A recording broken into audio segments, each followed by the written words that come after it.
Ini kondisi masyarakat Iran, kenapa mereka bisa sampai seperti ini dalam melakukan perlawanan, karena itu bagian dari kepercayaan mereka. Dan itu efek ideologi yang mereka ikuti. Bagaimana seharusnya pemerintahan RI kita itu bersikap menghadapi ini? Haruskah Indonesia mempertimbangkan kembali posisinya di BOP?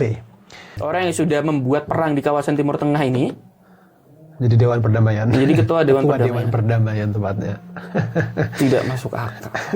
Apa sih sebenarnya yang menyebabkan Trump dan Netanyahu setelah berbagai perkembangan di Timur Tengah pada akhirnya memutuskan untuk menyerang Iran? Bagaimana bisa beliau ini terbunuh? Apakah ada kebocoran informasi tentang keberadaan beliau? Atau justru ada pengkhianat di ring-ring terdekat beliau, Sayyid? Ya, meninggalnya Sayyid Hasan Nasrullah, Ismail Qaneh dituduh bahwa dia yang membongkarkan. Pasca meninggalnya Ismail Haniyeh, yang dituduh adalah Ismail Qaneh yang membocorkan. Dan hal ini terulang lagi di media-media bahwa yang membocorkan tempatnya Sayyid Ali Khamenei adalah Ismail Qaneh. Orang Iran ini sedang menunjukkan rasa bahagianya justru karena terbunuhnya seorang Sayyid Ali Khamenei. Dalam satu waktu nih, Sayyid ya, dalam satu waktu terbunuhnya kepemimpinan negara. Para petinggi militer terbunuh. Bahkan si Trump sendiri ya kan sampai bingung, kok bisa Iran ini nggak mau nyerah, udah dikirimin kapal Ibrahim Lincoln, kirimin ini apa semua masuk, masih takut, masih nggak mau nyerah maksudnya. A'udzubillahi minasyaitonirrajim. Minal mu'minina rijalun sadaqu ma ahadullah alaih. Faminhum man qada nahbah, wa minhum man yantazir, wa ma baddalu tabdila. Dunia dikejutkan dengan gejolak besar-besaran yang terjadi di Timur Tengah sebagai imbas dari serangan gabungan antara Amerika dan Israel terhadap Republik Islam Iran. Serangan ini mengawali terjadinya sejumlah peristiwa besar yang terus memberi efek domino tidak hanya bagi Iran, tetapi bagi Timur Tengah dan lebih luas daripada itu bagi dunia. Telah hadir bersama kita Sayyid Muhammad Mahdi Alatos, mantan Ketua HPI Himpunan Pelajar Indonesia di Iran periode 2021 sampai 2024, dan beliau juga sekarang menjabat sebagai Ketua Majelis Perwakilan Anggota HPI Iran, dan beliau juga sebagai pelajar aktif di sini di Iran, magister dengan jurusan usul fikih. Sayyid Muhammad Mahdi, apa kabar? Alhamdulillah baik. Ramadan Mubarak, taqabbalallah amalakum insyaallah. Taqabbalallah amalana amalakum. Sekarang kita berada di posisi di saat dan di hari-hari perang ya. Jadi kita sekarang tepatnya di tanggal 8 Maret. Di saat bombardir di sana sini, di Israel pun, di Iran juga ada. Untuk mempersingkat waktu mungkin kita langsung mulai saja Sayyid ya. Boleh. Kita mulai dari pertanyaan yang paling mendasar. Apa sih sebenarnya yang menyebabkan Trump dan Netanyahu setelah berbagai perkembangan di Timur Tengah pada akhirnya memutuskan untuk menyerang Iran? Itu pun di saat Amerika Serikat sedang melakukan perundingan nuklir dengan Iran. Nah, ketika kita melihat berita, delegasi dari dua negara ini, itu ketika mereka keluar dari meja perundingan, setelah selesai, mereka tuh seakan-akan membawa bau-bau optimisme. Jadi ada hasil yang baik dari perundingan ini. Tetapi lagi-lagi Amerika melakukan serangannya sebelumnya Israel dan sekarang Amerika di tengah-tengah perundingan. Itu gimana, Sayyid? Iya, memang semenjak revolusi Islam Iran di tahun 1979 ada, bisa kita bilang 3 kali Republik Islam Iran itu menerima serangan militer secara langsung. Yang pertama perang selama 8 tahun antara Iran melawan rezim Saddam Hussein di Irak dan kawan-kawannya dari Barat. Karena waktu perang 8 tahun itu Iran bukan hanya melawan Irak, akan tetapi Irak itu didukung oleh Amerika, Inggris, dan negara-negara lain. Itu yang pertama. Yang kedua, perang di musim panas kemarin. Di musim panas yang lalu, ketika perundingan juga terjadi, menunjukkan bau-bau adanya kesepakatan antara Iran dan Amerika, tiba-tiba Israel masuk ke Iran menyerang beberapa tempat di Iran sehingga terjadilah perang 12 hari. Dan yang ketiga kalinya perang kali ini. Di bulan Ramadan ini, orang-orang Iran menyebutnya ini perang Ramadan. Karena terjadi di bulan Ramadan. Alasannya apa? Padahal itu sudah ada negosiasi tentang nuklir dan lain sebagainya. Kepala delegasi sudah menyatakan akan sampai kepada sebuah kesepakatan, menunjukkan rasa optimisme. Bahkan malam sebelum terjadinya serangan itu, pihak negara Oman sebagai penengah antara Iran dan Amerika menyatakan bahwa ini adalah salah satu negosiasi yang hasilnya paling serius yang tercapai antara Iran dan Amerika. Akan tetapi tiba-tiba 1 hari setelah itu Amerika menyerang Iran. Saya secara pribadi melihat hanya ada 2 alasan mengapa Donald Trump dan rezim Zionis Israel itu menyerang Iran pada kali ini, pada perang kali ini. 2 serangan itu, yang pertama adalah rasa takut, yang kedua adalah kebodohan.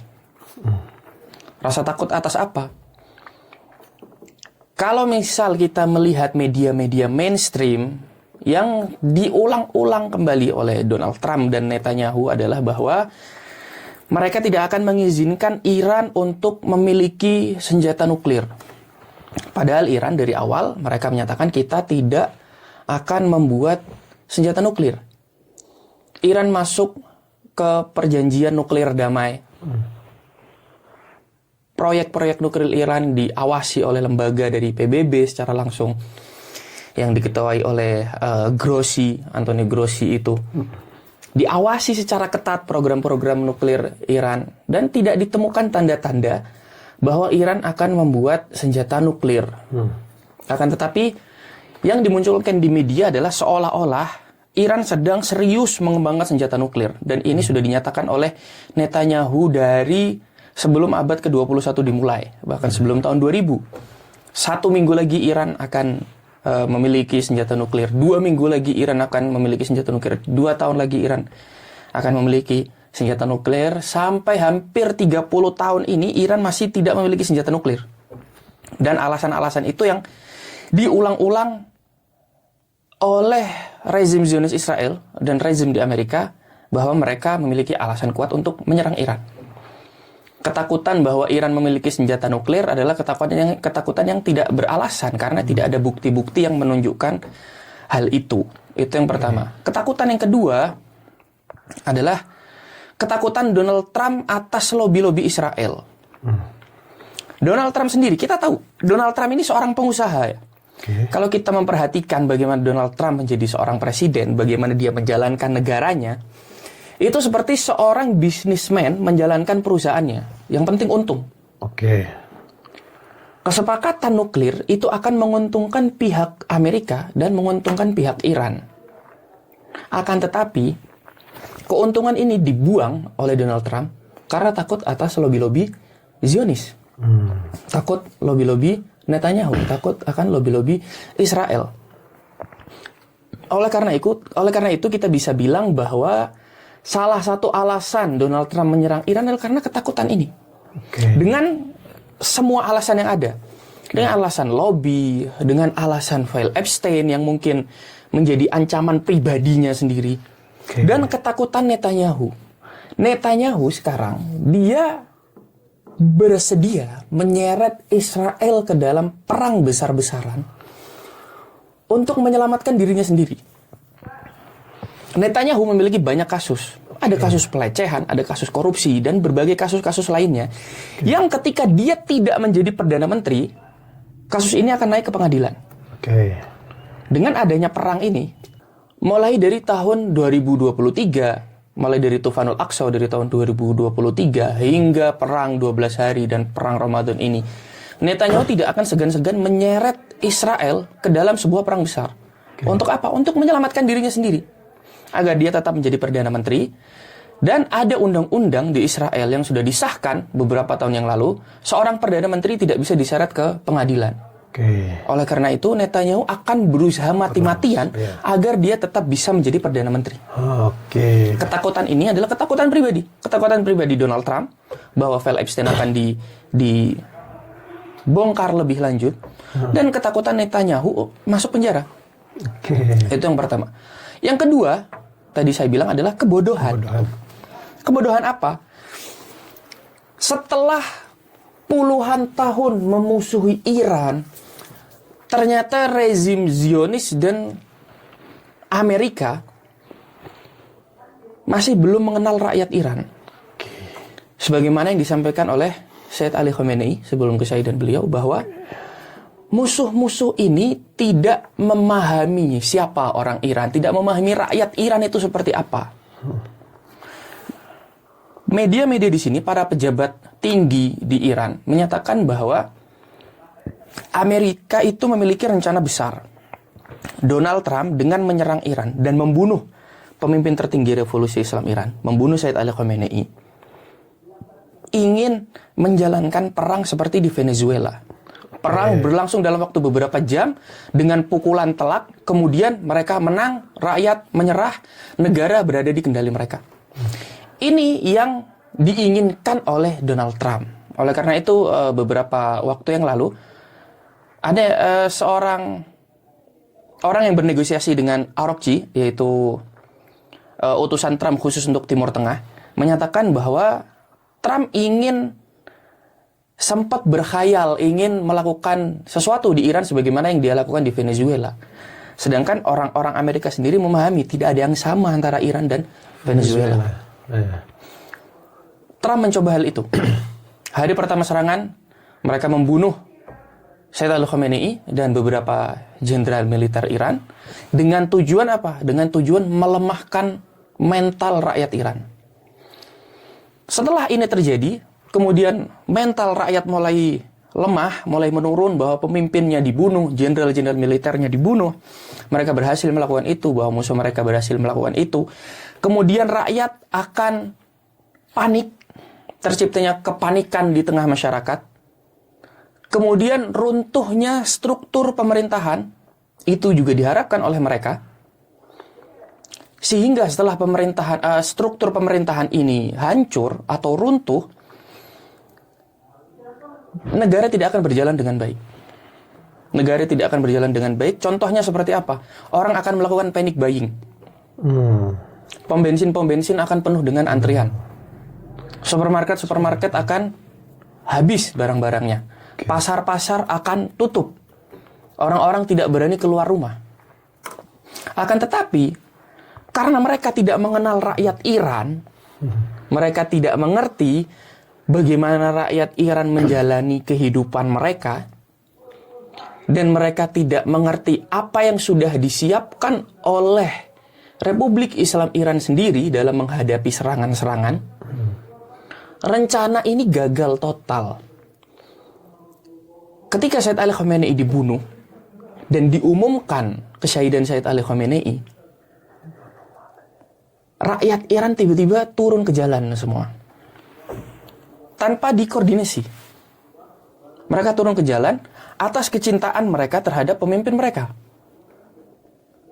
Ketika diumumkannya kesyahidan Sayyid Ali Khamenei itu sebelum subuh, waktu itu saya ingat sekitar pukul 4. Pukul 4 sebelum subuh, pukul 4 dini hari. Kita lagi sahur. Hari kedua perang, kita masih sahur waktu itu. Saya melihat pukul 5:30 atau pukul 6 pagi setelah orang-orang mungkin sholat subuh, itu jalan di depan tempat saya tinggal itu sudah ada orang berteriak-teriak, mampus Amerika, mampus Israel. Pukul 4 diumumkan, pukul 6 mereka sudah turun ke jalan. Cuma jarak 2 jam ya? Dalam jarak 2 jam. Tanpa koordinasi. Itu di jalan, belum di masjid-masjid. Belum di pusat-pusat keagamaan lainnya di Iran. Betul. Bukan mereka malah menjadi lemah mentalnya, justru mereka menuntut balas dendam atas darah Sayyid Ali Khamenei. Ini perbedaan rakyat Iran dan rakyat Venezuela. Mengapa perbedaan ini terjadi? Tentunya ini satu hal lagi yang mungkin tidak dipahami oleh Donald Trump, bahwa keterikatan masyarakat Iran dengan pemimpinnya adalah keterikatan akidah, adalah keterikatan ideologi, adalah keterikatan agama. Bahwa orang yang dibunuh oleh Donald Trump ini adalah wakil dari Imam Suci, adalah wakil dari Imam Maksum. Ketika pemimpin mereka atau wakil dari Imam Suci ini dibunuh, mereka juga Donald Trump juga tidak mengerti apa itu kesyahidan, apa itu syahadah. Syahadah adalah satu hal yang menjadi kebanggaan Hal yang untuk didambakan. masyarakat Iran. Hal yang didambakan oleh Said Ali Khamenei sendiri. Ya. Mereka tidak mengerti itu. Jadi mereka, Donald Trump dan Netanyahu mengira ketika Said Ali Khamenei dibunuh, rakyat Iran akan menjadi lemah mentalnya. Kemudian mereka akan memerintahkan kaki tangannya di dalam Iran untuk turun ke jalan menumbangkan pemerintahan karena struktur pemerintahannya sudah akan runtuh. Akan tetapi memang benar Donald Trump berhasil membuat orang-orang Iran turun ke jalan. Akan tetapi ini bukan orang-orang yang mereka inginkan dan dengan tujuan yang berbeda dari yang diinginkan oleh Donald Trump. Oleh karena itu rencana ini gagal. Oke. Rencana ini gagal total. Kalau kita melihat media sekarang, kita melihat tweet-tweetnya Donald Trump, ucapan-ucapan Donald Trump, ucapan-ucapan tidak masuk akal Donald Trump di media. Dia sekarang mencari-cari alasan untuk meredefinisi ulang kemenangan untuk mereka sendiri. Dia sedang berusaha menunjukkan bahwa kita sedang menang. Sedangkan fakta di lapangan menunjukkan sebaliknya. Dan orang-orang tahu fakta yang sebenarnya seperti apa. Orang-orang tahu bahwa Amerika sedang dalam keadaan terjepit. Orang-orang tahu bahwa Israel sekarang sedang dibombardir. Nggak tahu malu. Nggak tahu malu. Oleh karena itu saya bilang, alasan Donald Trump dan Netanyahu menyerang Iran adalah karena ketakutan dan kebodohan. Kebodohan. Padahal sosok Said Ali Khamenei sendiri, beliau kan berkali-kali berkata bahwa kita tidak akan pernah membuat senjata nuklir, ya kan? Itu berkali-kali dikatakan, tapi masih saja mereka tuh punya rasa takut terhadap pembuatan senjata dari nuklir ini. Rasa takut atas pribadinya. Image pribadinya yang sudah hancur dengan genosida rakyat Gaza itu ingin tetap dijaga. Itu salah satu ketakutannya juga. Katakan mereka bahwa saya tidak mau dianggap sebagai orang yang jahat. Tidak mungkin. Sekarang kita tidak bisa menjustifikasi apa yang sudah dilakukan oleh Netanyahu dan Donald Trump. Terlalu jelas, seperti keberadaan matahari di siang hari ini. Ini menarik jawaban-jawaban dari Sayyid Mahdi ini, dan mulai ngebuka akar permasalahan intinya mengapa perang ini terjadi lagi. Ada satu hal yang menonjol, Sayyid, dari serangan Amerika dan Israel ini kepada Republik Islam Iran, bahwa yang mereka bunuh adalah pemimpin revolusi tertinggi di Iran, yaitu Sayyid Ali Khamenei. Sehingga beliau mencapai yang namanya kesyahidan.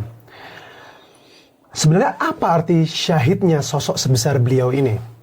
Mengingat bahwa selain beliau ini adalah sebagai sosok pemimpin politik bagi masyarakat Iran, beliau juga marja taklid yang memiliki banyak pengikut di seluruh dunia. Bahkan seorang wali amr bagi kaum muslimin. Kalau kita melihat dalam sosok agung Sayyid Ali Khamenei, ada 3 dimensi besar. Yang ada dalam diri Sayyid Ali Khamenei yang itu tidak bisa dipisahkan satu sama lain. Yang pertama adalah bahwa beliau sebagai seorang rahbar atau pemimpin tertinggi sebuah negara. Beliau adalah pemimpin tertinggi Republik Islam Iran yang dicintai oleh rakyatnya. Bukan hanya pemimpin, tapi dicintai. Karena sebagian pemimpin nggak dicintai sama rakyatnya. Beliau adalah orang yang paling populer di dalam Iran. Bahkan kalau kita melihat tokoh muslim paling berpengaruh di dunia pada saat ini, selama beliau masih hidup, beliau adalah tokoh muslim paling berpengaruh di seluruh dunia.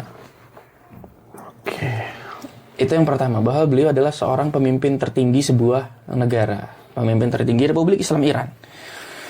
Dimensi kedua adalah bahwa beliau sebagai marja taklid dari Syiah, dari mazhab Syiah 12 imam. Mungkin boleh dijelaskan marja taklid itu? Marja taklid adalah seorang yang bisa mengeluarkan fatwa.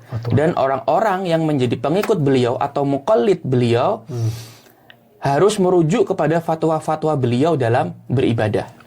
Ini sosok atau dimensi kedua dalam diri Sayyid Ali Khamenei sebagai seorang marja taklid. Ada banyak marja taklid dari mazhab Syiah. Ada Sayyid Ali Khamenei, ada Sayyid Ali Sistani, ada Ayatullah Makarim Shirazi, ada Ayatullah Nuri Hamedani, ada Ayatullah Wahid Khurasani, dan lain sebagainya. Ada banyak marja taklid yang setiap pemeluk Muslim bermazhab, pemeluk Islam bermazhab Syiah harus mengikuti salah satu dari fatwa para marji ini untuk melakukan ibadah. Itu dimensi kedua, bahwa Sayyid Ali Khamenei adalah seorang marja taklid. Dimensi ketiga dalam diri Sayyid Ali Khamenei adalah beliau adalah seorang wali faqih. Wali faqih yang semua urusan umat Muslim ada di tangan beliau. Ini yang dipercayai oleh mazhab Syiah. Jadi berbeda antara wali faqih dengan seorang marja ya? Berbeda. Dua dimensi yang berbeda berarti. Dua dimensi yang berbeda. Bahwa Sayyid Ali Khamenei seorang wali, seorang pemimpin. Kalau misal kita bisa bandingkan secara umum, sebagaimana Paus Fransiskus di Vatikan. Sekarang Paus Leo namanya. Paus Leo di Vatikan yang menjadi pemimpin umat Katolik di seluruh dunia. Itu dimensi ketiga dalam diri Sayyid Ali Khamenei. Oleh karena itu, kesyahidan sosok seperti Sayyid Ali Khamenei tentunya akan mengundang efek dan respon dari komunitas Muslim di seluruh dunia. Beliau seorang ulama yang diakui keilmuannya, yang diakui kepemimpinannya. Selain beliau adalah seorang pemimpin sebuah negara, beliau seorang ulama besar Muslim. Beliau seorang marja taklid, beliau seorang wali faqih. Oleh karena itu kita melihat demonstrasi bukan hanya terjadi di Iran, di Pakistan, di India, di Kashmir, di Irak, bahkan di tempat-tempat di Lebanon yang kita tidak bisa bayangkan, di Belanda, di London, bahkan di dalam Amerika. Walaupun mungkin fokus demonstrasi di Amerika adalah untuk menghentikan perang terhadap Iran karena itu merugikan negara. Jadi kesyahidan sosok seperti ini adalah bukti bahwa hak dan batil akan selalu bertentangan dari awal diciptakannya manusia hingga sampai nanti hari kiamat. Ketika kita melihat Sayyid Ali Khamenei melawan Donald Trump dan Netanyahu, semua orang yang masih ada cahaya di dalam hatinya pasti melihat bahwa Sayyid Ali Khamenei ada di jalan hak dan Donald Trump dan Netanyahu ada di jalan kebatilan. Ini adalah bukti bahwa umat Muslim masih memiliki seorang pemimpin yang berani berteriak lantang di hadapan kezoliman, hingga teriakan ini mengganggu orang-orang zalim sampai akhirnya dia dibunuh. Selain itu, dibunuhnya Sayyid Ali Khamenei di bulan Ramadan juga memiliki hal tersendiri untuk seorang Muslim. Di bulan Ramadan terjadinya perang Badar. Di bulan Ramadan beliau terbunuh dalam keadaan berpuasa karena pembunuhan itu terjadi sekitar jam 9 pagi. Beliau disebutkan bahwa Sayyid Ali Khamenei dalam keadaan haus karena sedang berpuasa. Kakeknya Imam Hussein alaihi salam juga syahid ketika dalam keadaan kehausan. Ini menjadi hal-hal tersendiri bagi orang-orang Syiah, bagi orang-orang Muslim yang mengenal siapa itu Al-Husain. Kemudian kakek beliau Ali bin Abi Thalib dibunuh di bulan Ramadan juga. Ini mengundang sentimen tersendiri, terutama bagi masyarakat Iran. Kita melihat sejak hari pertama dibunuh Sayyid Ali Khamenei, ini sudah berlalu sekitar 8 hari sejak pembunuhan beliau. Sampai saat ini kita melihat masyarakat Iran masih turun ke jalan. Rame di jalan, macet di mana-mana Sayyid. Jalan ditutup, ya Allah. Ini dalam keadaan perang. Ini dalam keadaan perang. Kita orang bingung, ini gak ada takut-takutnya orang. Gak ada takut. Itu tadi yang tidak diketahui oleh Donald Trump adalah bahwa ketika dia melancarkan serangan ke Iran, kemudian timbul korban dari serangan itu, korban-korban itu akan dihitung sebagai seorang syahid. Dan kesyahidan adalah kebanggaan untuk orang-orang Iran. Betul.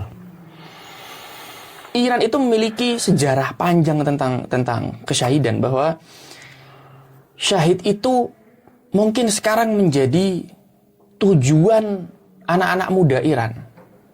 Iya. Syahid menjadi tujuan. Kita mau tidak mau, ini kalau kata-kata orang Iran ya, kita mau tidak mau, kita akan pergi dari dunia ini. Kita bakal mati semua.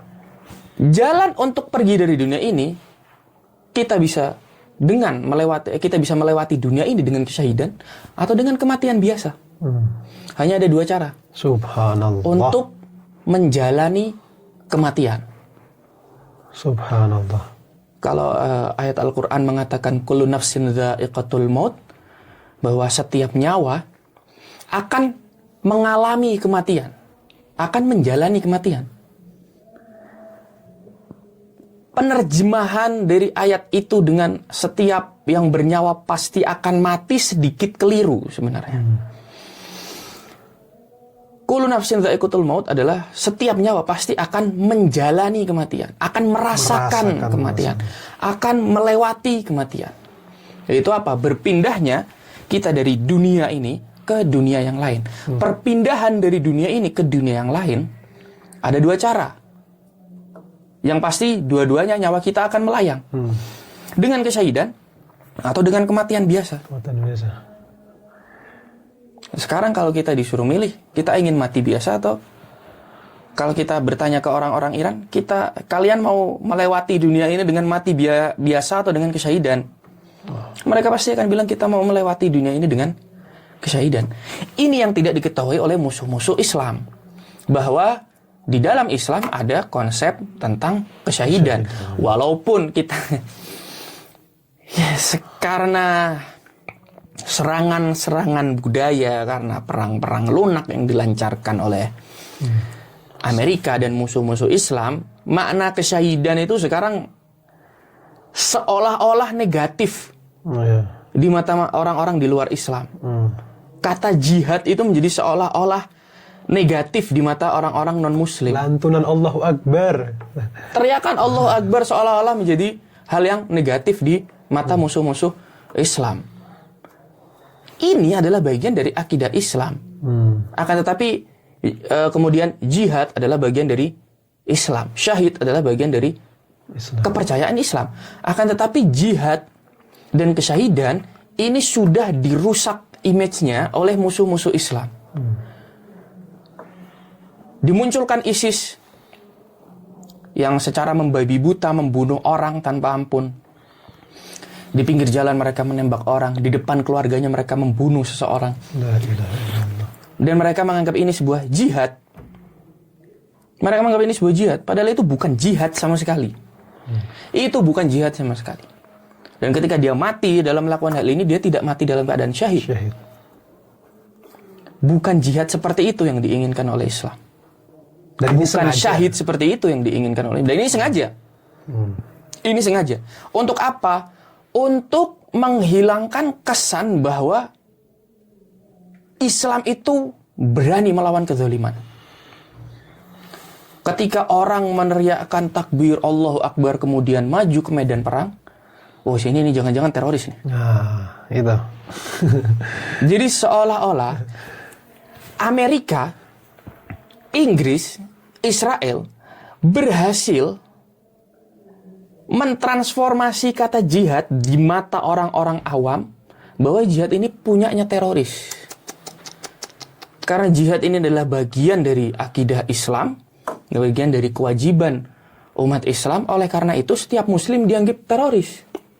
Padahal jihad itu memiliki syarat-syarat. Kesyahidan itu memiliki syarat-syarat. Ini yang mungkin orang sulit untuk menerima, bahwa ini adalah seorang syahid. Apa yang beliau lakukan adalah sebuah jihad. Orang lupa bahwa ketika seorang ayah pergi untuk mencari nafkah untuk istri dan anaknya, itu juga disebut sebagai jihad. Ketika itu dilakukan atas dasar kepercayaan bahwa apa yang saya lakukan ini adalah untuk memberi nafkah untuk keluarga saya sesuai dengan jalan yang diridhoi oleh Allah. Jadi maknanya luas, ya. Maknanya luas. Jihad luas. Sayyid Ali Khamenei dalam konsep jihadnya, beliau mengatakan jihad itu ada 2 syarat. Yang pertama, jihad ada gerakan, nggak mungkin orang berdiam diri dia sedang melakukan jihad. Yang kedua, jihad itu dilakukan di hadapan musuh Islam. Untuk melakukan jihad, kita harus yakin bahwa apa yang ada di depan kita ini adalah musuh Islam. Oleh karena itu ada konsep jihad tabyin dari Sayyid Ali Khamenei untuk menjelaskan sesuatu ketika musuh memberikan opini yang salah tentang Islam untuk menghancurkan Islam, berarti musuh Islam ini harus dilawan. Dengan apa? Dengan tabyin. Oleh karena itu tabyin yang kita lakukan di hadapan musuh-musuh Islam, di hadapan opini musuh-musuh Islam adalah sebuah jihad. Oleh karena itu disebut jihad tabyin. Jihad penjelasan, menjelaskan. Untuk menjelaskan sesuatu. Jadi kita jangan terjebak dengan bahwa jihad dan syahid ini hanya untuk orang-orang yang melakukan bom. Hanya orang yang membunuh di pinggir jalan seperti ISIS. Kita jangan terjebak oleh hal itu. Masyarakat juga tidak boleh terjebak dalam hal itu. Kita ulang lagi bahwa kata jihad, kata syahid itu ada di dalam Al-Quran. Yang itu tidak bisa dilepaskan dari akidah Islam. Akan tetapi jihad itu ada caranya. Syahid itu ada syarat-syaratnya. Kita tidak bisa asal membunuh orang kemudian kita merasa sudah berjihad. Orang-orang non-muslim tidak usah khawatir. Orang-orang non-muslim tidak usah khawatir ketika ada orang Islam ingin melakukan jihad dengan benar. Ketika orang-orang muslim melakukan jihad dengan cara yang tidak benar, orang-orang muslim perlu khawatir.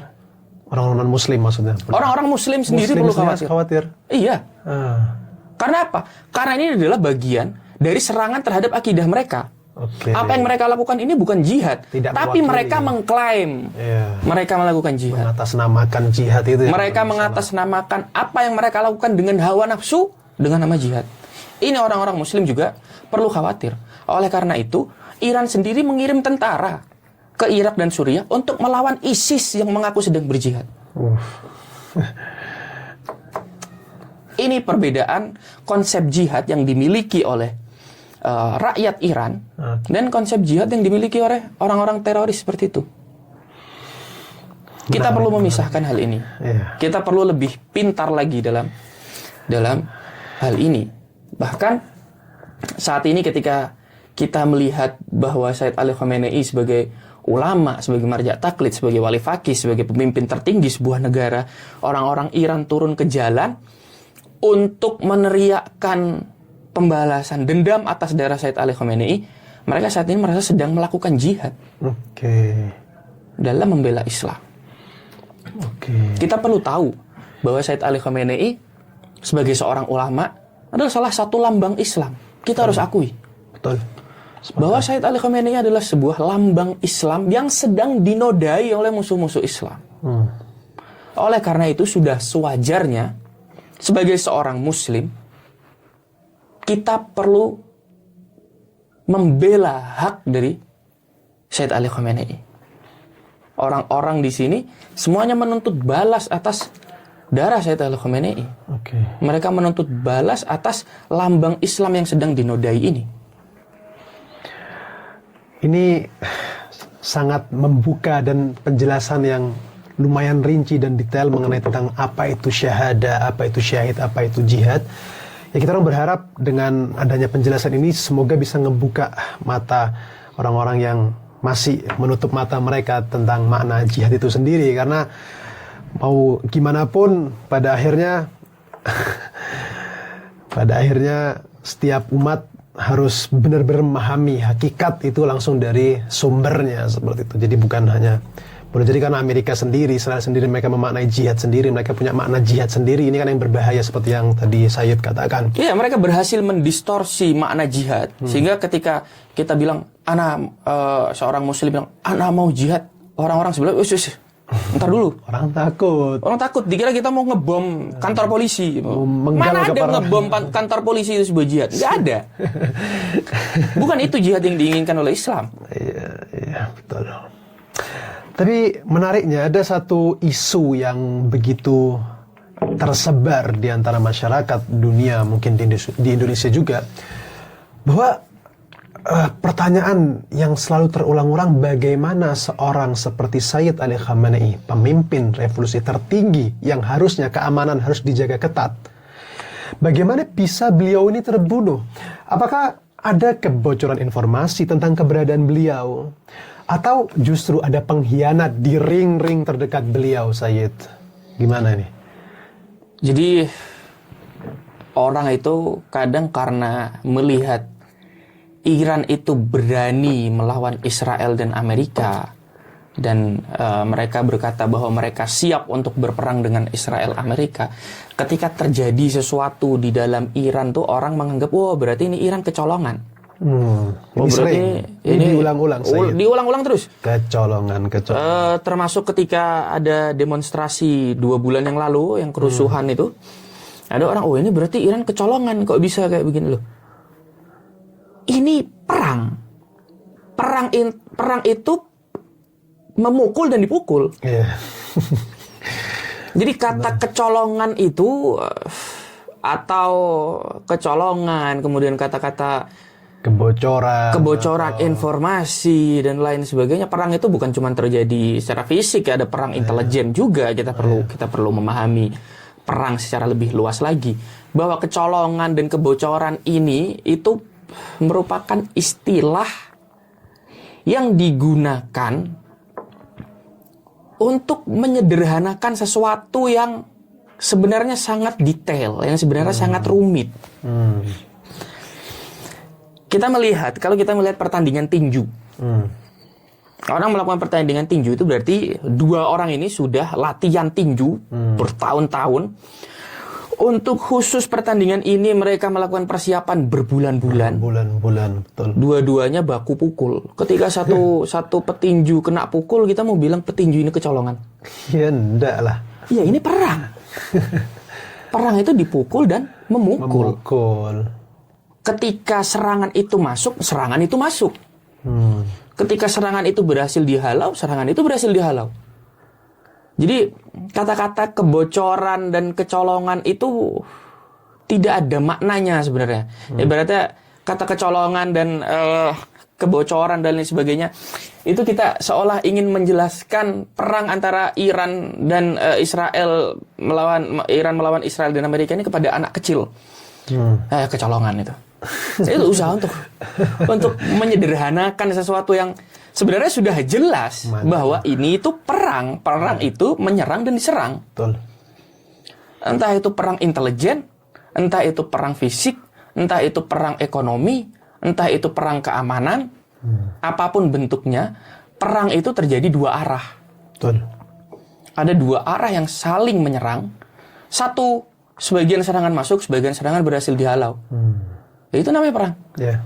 Jadi kata-kata kecolongan dan kebocoran ini tidak ada artinya. Pengkhianatan, kemudian pengambilan informasi itu memang bagian dari perang yang sekarang jenis-jenisnya terlalu banyak untuk kita jelaskan di waktu ini. Yeah.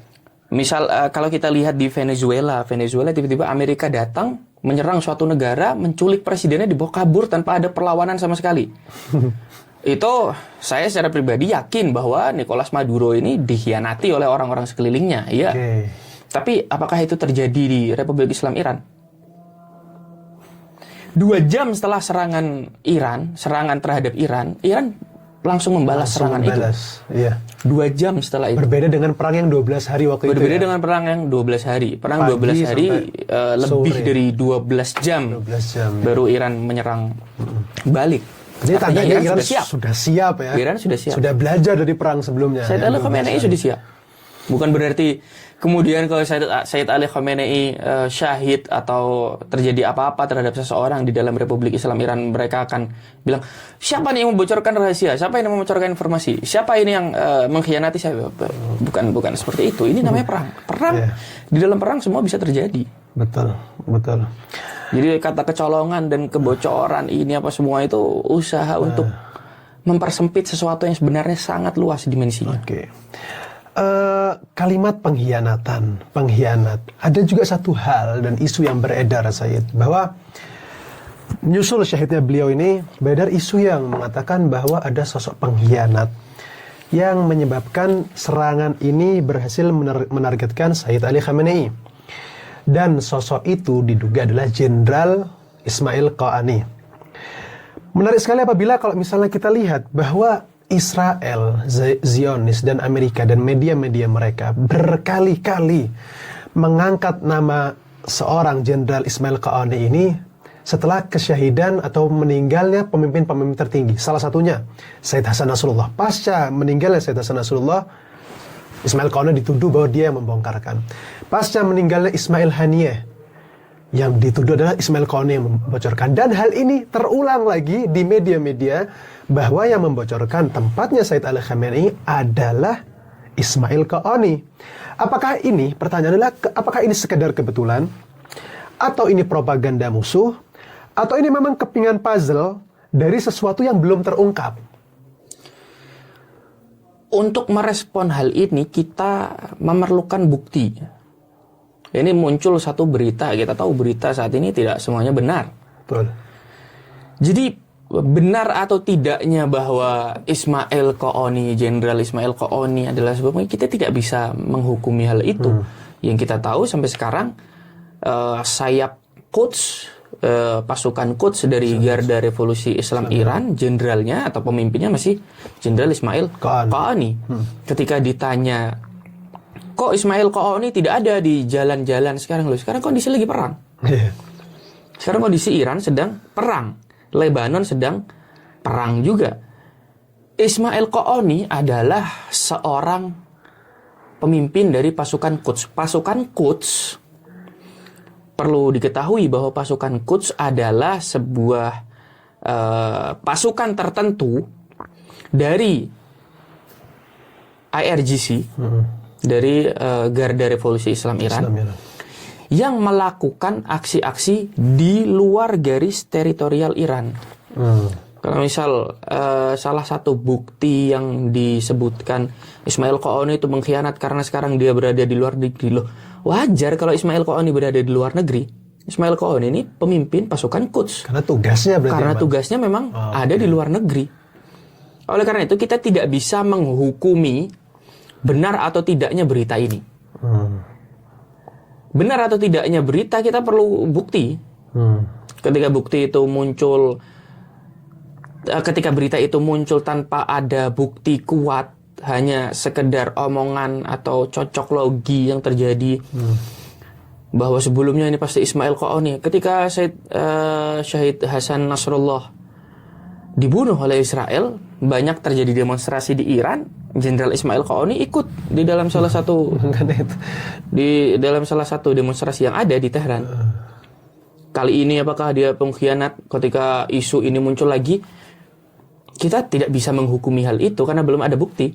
Di Iran juga ada berita-berita seperti itu, akan tetapi banyaknya dari berita-berita berbahasa Persia yang markasnya di luar Iran. Oke. Jadi bukan kita dari perlu pemerintahan langsung berarti. Bukan dari pemerintah. Pemerintah tidak berkomentar apa-apa karena memang kondisi sedang dalam keadaan perang. Iran membutuhkan semua jenderal-jenderalnya sekarang. Betul. Ada hal yang lebih penting yang harus diurus daripada sekedar meluruskan isu ini benar atau tidaknya. Iya. Ini masih terkait dengan sosok pemimpin tertinggi Iran. Jika kita melihat sekarang, Sayyid, di jalan-jalan raya, dan kita semua melihat dan menyaksikan dengan mata kepala kita sendiri di hari-hari ini, yang kurang lebih sudah seminggu lamanya kan, mereka tumpah ruah, orang-orang Iran tumpah ruah ke jalanan. Ada hal yang beredar bahwa orang-orang Iran ini sedang menunjukkan rasa bahagianya justru karena terbunuhnya seorang Sayyid Ali Khamenei. Karena mereka karena berita yang nyebar ya, dibilang Sayyid Ali Khamenei seorang diktator, terus dia adalah orang yang keras terhadap rakyat-rakyatnya dan lain sebagainya. Justru pertanyaannya, sebenarnya mereka ini beneran sedang berbahagia atau berduka, ya kan? Atau menuntut balas atas darahnya, atau gimana? Sebenarnya apa yang terjadi? Kita bingung ini. Soalnya berita ini kita di Indonesia, bahkan di seluruh dunia, yang beredar salah satunya hal ini, gitu. Ya sebenarnya lucu ya kalau kita sebagai orang yang tinggal di Iran ini melihat ada berita seperti itu. Saya kasih contoh. Misal, naudzubillah, terjadi sesuatu kepada salah satu pemimpin di Indonesia. Kemudian OPM, gerakan separatis yang ada di Papua itu, mereka berbahagia atas terjadinya sesuatu terhadap salah satu pemimpin Indonesia atau terbunuhnya salah satu pemimpin Indonesia. Apakah dia, organisasi separatis ini, merupakan representasi dari masyarakat Indonesia? Oke. Sekarang kalau kita berbicara sebagian orang-orang yang ingin menggulingkan pemerintahan Islam di Iran ini, ketika kita bertanya kepada media yang memberitakan hal itu, yang menyatakan bahwa ini adalah bukti bahwa Ali Khamenei itu dibenci, apakah organisasi atau orang-orang seperti itu merupakan representasi dari sebagian besar masyarakat Iran? Masa kita mau menutup mata dari demonstrasi yang terjadi untuk menuntut balas darah Sayyid Ali Khamenei itu dengan segelintir orang yang berbahagia ini? Ya, kan lucu. Oh, ini ada orang yang berbahagia nih, berarti emang dia tuh diktator begini. Lah kalau misal salah satu pemimpin Indonesia meninggal, kemudian salah satu gerakan separatis berpesta, masa gerakan ini kita jadikan representasi untuk seluruh masyarakat Indonesia? Kan nggak bisa. Iya, tentu. Aneh. Justru sama sekali tidak mewakili dipertanyakan ya sebenarnya. Bahkan untuk menjawab hal ini saya rasa tidak perlu. Karena sudah terlalu jelas kesalahan dalam logika itu. Iya. Luar biasa. Jadi luar biasa berita-berita yang nyebar ini sampai kita sendiri yang dengar kadang sampai mau ketawa. Dan saya juga kemarin sempat turun ke jalan dan sempat bertanya kepada orang-orang Iran dan menanyakan hal yang sama. Mereka juga ketawa. Ini hal yang lelucon buat kita. Aneh. Jadi ini Sayyid Ali ini ada di hati kami, kata dia. Jiwa raga kami korbankan untuk dia. Bahkan ada satu orang Iran bilang, dia nentang si Trump. Dia bilang, wahai Trump, Sayyid Ali itu kami siap mengorbankan jiwa raga kami untuk Sayyid Ali Khamenei. Kamu Trump, kamu ada yang siap, orang Amerika yang siap mengorbankan jiwa ragamu untuk kamu? Nah, jiwa raga mereka untuk kamu, ya nggak ada. Kata dia. Makanya jadi kalau ada orang-orang segelintir orang bilang kita bahagia atas matinya Ali Khamenei, lah siapa ente? Kalau kata orang-orang Iran, Anda ini siapa? Kok tiba-tiba berbahagia atas ini kemudian merasa menjadi representasi untuk masyarakat Iran atau dijadikan representasi untuk masyarakat Iran? Justru yang perlu dipertanyakan adalah kualitas dari kantor berita yang menyatakan atau memberitakan hal itu. Betul. Perlu dipertanyakan. Kok bisa menutup mata dari demonstrasi terang-terangan? Kita melihat demonstrasi ini sampai subuh. Demonstrasi mereka malam keluar dari jam 8 sampai dini hari mereka ada di jalan. Terus karena segelintir orang berbahagia kita memberitakan hal yang ini. Aneh. Luar biasa emang bangsa ini ya. Terus begini Sayyid, mungkin tadi sedikit sudah disinggung di awal sama antum buat masalah ini. Sebenarnya apa yang menyebabkan sebenarnya bangsa Iran ini dia bisa mampu tegar dan tetap berdiri di atas kaki mereka sendiri atau berdikari menghadapi ini semua? Karena kita kadang mikir duduk sama kawan-kawan ya kan, duduk. Kalau misalnya hal ini terjadi pada bangsa lain, ya kan? Yakni apabila dalam satu waktu nih, dalam satu waktu terbunuhnya kepemimpinan negara, para petinggi militer terbunuh, dan serangan terhadap infrastrukturnya Iran yang sifatnya esensial terjadi secara bersamaan. Ini kalau misalnya di negara-negara lain boleh jadi 2 hari langsung ambruk. Ini satu sisi, karena memang yang dihadapi ini Amerika. Amerika, kekuatan Israel, militer terbesar di dunia. Adidaya yang mengaku kita orang ini adalah pemilik kekuatan militer terbesar di dunia, ya kan? Ini yang dihadapi mereka loh ya. Tapi dengan segala kekuatan militer dan lobby politiknya, mereka masih nggak bisa mengalahkan bangsa ini. Bahkan si Trump sendiri ya kan sampai bingung, kok bisa Iran ini nggak mau nyerah, udah dikirimin kapal Ibrahim Lincoln, kirimin ini apa semua masuk, masih takut, masih nggak mau nyerah maksudnya. Itu apa kira-kira? Jadi setelah perang 12 hari kemarin, ada seorang analis muncul dan menyatakan apa yang membuat Israel ini menyerah atau meminta gencatan senjata. Sehingga perang hanya terjadi dalam waktu 12 hari.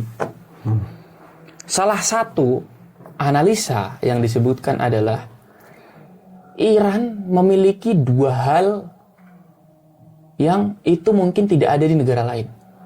Dua hal yang tidak dimiliki negara lain. Dua hal yang tidak dimiliki negara lain. Yang pertama, adanya pemimpin tertinggi revolusi Islam. Itu Syed Ali Khamenei. Yang kedua, rakyat Iran sendiri. Apa yang ada di dalam rakyat Iran sendiri itu tidak ada di rakyat-rakyat negara lain, di masyarakat negara lain. Oleh karena itu memang kita melihat, kita sendiri sebagai orang yang tinggal di sini melihat masyarakat Iran itu memang berbeda dari masyarakat negara lain. Orang negaranya lagi digempur, mereka turun ke jalan, kan aneh gitu, nggak masuk akal. Aneh. Dan fenomena banyak terjadi. Ketika perang 12 hari kemarin ada kilang minyak Iran itu diserang, meledak. Mereka agak tersendat pengiriman bahan bakarnya, pengiriman bensinnya, sehingga terjadi antrian BBM. Betul. Waktu perang 12 hari kemarin sempat terjadi, perang ini belum ada itu antrian BBM. Karena itu sudah di cover, kayak kita ngelihat sekarang mereka sudah lebih siap. Mengcover katanya. Iran sudah lebih siap dalam menghadapi hal itu. Ketika perang 12 hari kemarin ada antrian di pom bensin, antrian mobil panjang, ada satu orang ayah sama anaknya bawa nampan isinya air minum dan ini dibagikan ke orang-orang yang ngantri di pom bensin. Subhanallah. Itu musim panas waktu itu. Musim panas. panas. Betul, itu musim panas, ingat. Betul. Itu terjadi. Nah, mental seperti ini itu tidak ada di rakyat atau masyarakat negara-negara lain. Ini yang membuat bangsa Iran tidak mau menyerah.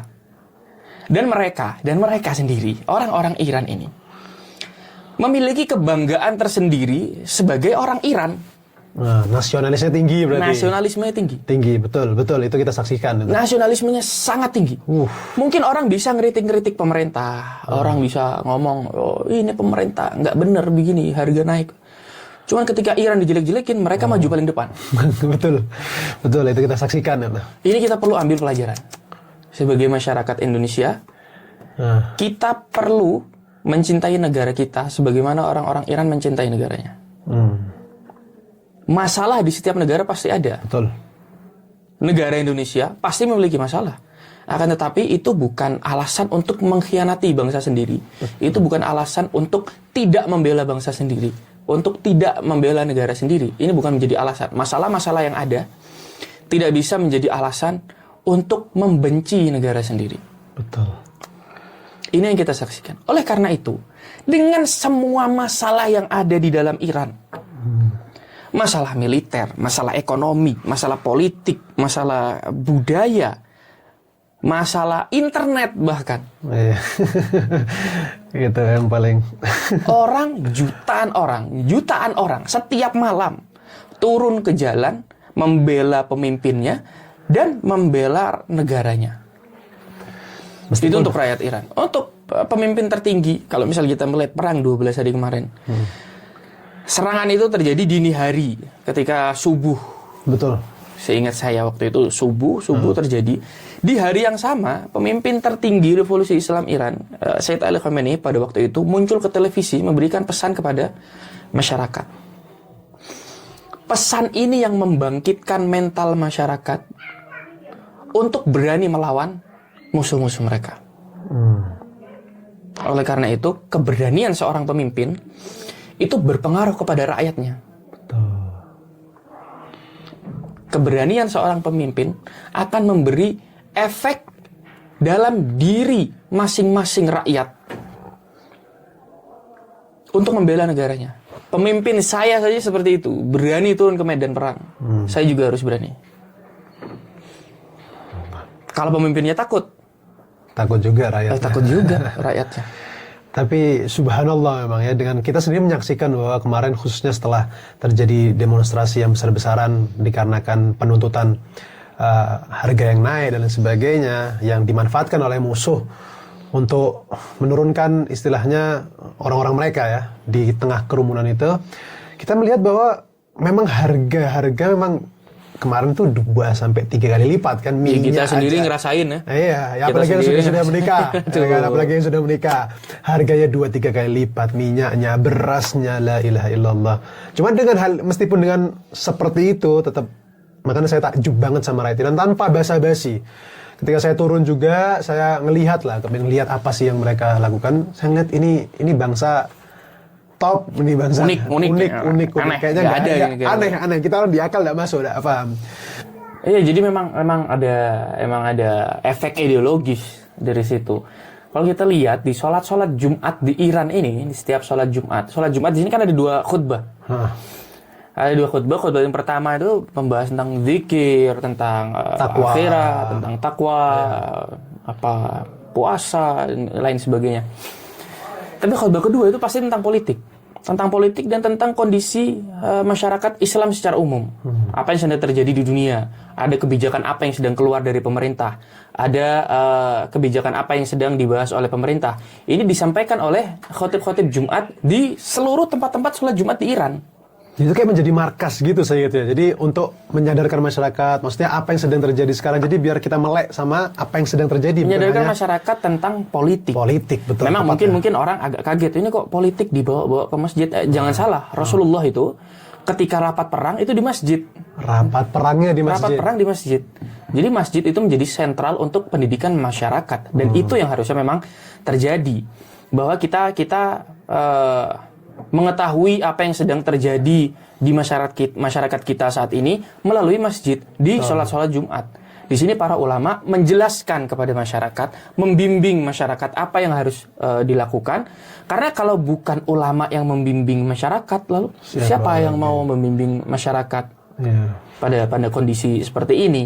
Oleh karena itu, mengapa bangsa Iran, rakyat Iran bisa seperti ini? Karena ada efek ideologis dari kepercayaan mereka bahwa ada musuh Islam, kita harus lawan. Musuh Islam ini ingin menghancurkan kita dari sisi militer, politik, ekonomi, sosial, budaya, dan lain sebagainya, dan kita perlu melawan hal ini. Turunnya mereka kerja ke jalan-jalan pada hari-hari seperti ini adalah hasil atau cara mereka untuk melawan serangan-serangan itu. Oke, nah makanya kita orang juga waktu awal-awal datang ke Iran di tahun-tahun pertama diajak sama temennya, ayo lagi sholat Jumat, ayo. Kita kaget waktu sholat Jumat ini kok orang-orang teriak dan melantunkan mampus Amerika, mampus Israel. Ini kayak mau perang. Jadi kalau misalnya saya waktu itu mikir, kalau misalnya khotib Jumatnya bilang kita sekarang perang, itu kayaknya mereka langsung turun semua tuh. Berangkat semua itu. Dan mungkin sebagian orang-orang yang pernah datang dan berkunjung ke Iran, ketika kita ajak mereka untuk sholat Jumat, mereka pasti kaget. Karena kan isinya orang-orang yang seperti itu dan membahas masalah politik dan mereka teriak dan sebagainya. Dan orang-orang yang biasa mungkin sholat Jumat, terus dia tidur di Indonesia, tidur waktu sholat Jumat di Indonesia. Gak bisa tidur di sini. Yakin 100% gak bisa tidur.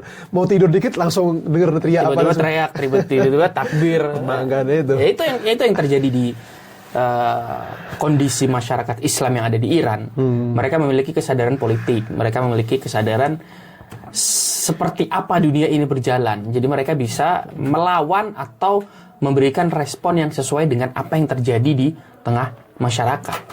Jadi mereka terus update ya, update terus setiap Jumat. Oke. Apalagi pada hari-hari seperti ini, pemimpinnya dibunuh dan lain sebagainya. Justru full 8 hari ini. Kan penyerangan kemarin Sabtu. Setelah kurang lebih 6 hari berarti sampai ke Jumat kan. Sholat Jumat kemarin ini itu kayaknya sholat Jumat yang paling rame mungkin selama di Iran.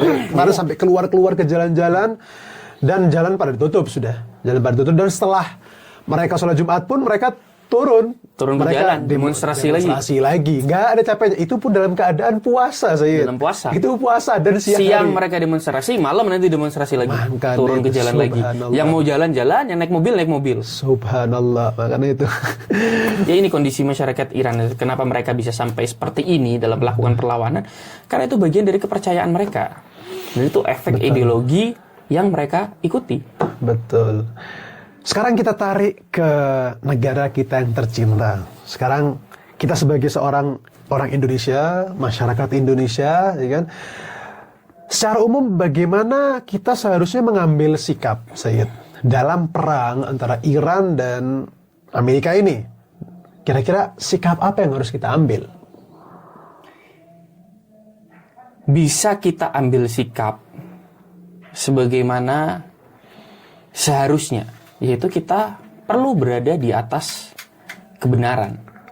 Kalau misalnya kita bertanya ke masyarakat Indonesia pada saat ini, kira-kira pihak yang benar itu ada di pihak Said Al-Khamenei atau Trump sama Netanyahu? Ya, orang yang kalau misalnya dia nuraninya bersih, hatinya bersih, pasti Nggak perlu bersih-bersih sebenarnya. orang yang punya logika Nah, mikir dikit lah. yang baik, Iya, betul. yang logikanya tidak terganggu, pasti akan menyatakan bahwa yang ada di atas kebenaran adalah Al-Khamenei. Kita melihat apa yang dilakukan Donald Trump, apa yang dilakukan Netanyahu terhadap masyarakat Gaza, apa yang dilakukan Donald Trump kepada Venezuela, apa yang dilakukan Donald Trump kepada seluruh dunia dengan menerapkan tarif dan lain sebagainya. Sekarang kita lihat Ali Khamenei. Kapan Ali Khamenei pernah menyerang negara lain? Namanya juga di file Epstein nggak ada. Namanya juga ada Philip Epstein. Dia sudah nggak perlu melindungi mukanya sendiri. Iya. Apa yang dia tunjukkan adalah apa yang dilakukan. Bahkan ada salah satu pengkritik dan ini kita ngelihat di salah satu wawancara ya, dia bicara di salah satu video, dia bilang saya ini pengkritiknya Ali Khamenei. Tapi saya sebagai seorang pengkritik, saya tidak pernah melihat sisi abu-abu dari kehidupan Ali Khamenei. Abu-abu, hitamnya nggak ada, abu-abunya nggak ada, apalagi hitamnya. Jadi benar-benar yang nggak pernah memiliki sisi-sisi negatif dalam kehidupannya. Ali Khamenei ini, Sayyid Ali Khamenei ini diakui oleh kawan maupun lawan.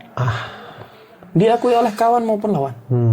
Tidak ada yang bisa mengelak bahwa dia berjalan dengan apa yang diyakininya sebagai kebenaran. Nah, dikatakan al-fadlu ma syahida bil a'da, bahwa keutamaan itu adalah ketika musuh yang mengatakan hal itu, yang menyaksikan, yang mengatakan. Itu kita perlu ambil pelajaran bahwa para pemimpin Indonesia perlu mengambil pelajaran dari Said Al-Khamenei. Betul. Rakyat Indonesia perlu mengambil pelajaran dari rakyat Iran.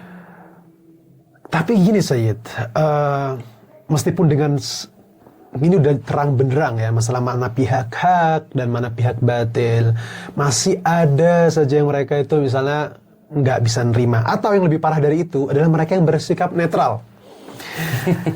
Pertanyaan di sini, apakah netral itu bisa? Atau kalau misalnya netral itu salah, mengapa netral itu salah? Kenapa? Alasan mereka apa? Karena perang ini itu sebenarnya problematika politik. Nggak ada urusannya sama hak dan batil antara Islam, kufar, dan lain sebagainya. Dan kenapa kita harus menentukan keberpihakan kita? Dan menentukan keberpihakan, kenapa kok menjadi keharusan sekarang? Gitu loh. Karena ini problematika politik aja. Udah, Iran punya kepentingan politiknya, Amerika punya kepentingan politiknya, ngapain? Kayak ibaratnya kalau mereka mau nyontohin misalnya Australia perang sama Cina. Kenapa kita harus berpihak ke Cina? Apa urusannya? Ini kan politik mereka aja yang lagi perang. Kepentingan mereka aja. Kita bisa bertanya kepada orang-orang itu. Kalau misal Iran ini bukan Islam, apakah akan diserang?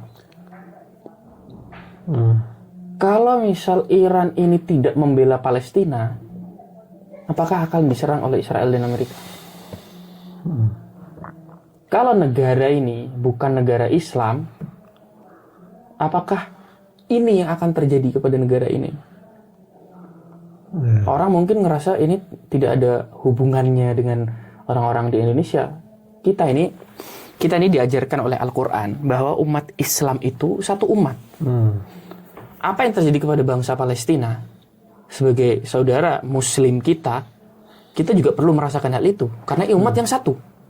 Orang-orang yang tidak merasa apa yang terjadi di Palestina itu berhubungan dengan mereka, maka mereka tidak menganggap bahwa bangsa Palestina itu bangsa yang sama dengan mereka, umat yang sama dengan mereka. Sedangkan kita ini umat wahidah, ummatan wahidah. Sebagaimana dikatakan oleh Al-Quran. Sekarang ini ada sebuah negara muncul dengan keislamannya melawan hegemoni Barat, terus kita tidak ingin membela. Terus kita tidak mau berpihak kepada mereka sebagai seorang Muslim. Nggak usah sebagai seorang Muslim, sebagai seorang manusia. Kita tahu mana negara yang berperi kemanusiaan dan negara yang tidak berperi kemanusiaan. Sebagai orang yang memiliki akal sehat, kita tahu mana yang benar, mana yang salah. Sekarang akal sehat mana yang menyatakan bahwa apa yang dilakukan oleh Netanyahu di Gaza adalah satu hal yang benar? Tidak ada akal sehat yang mengatakan bahwa ini adalah hal yang benar, kecuali akal-akal yang ditutup oleh uang-uang Zionis. Betul.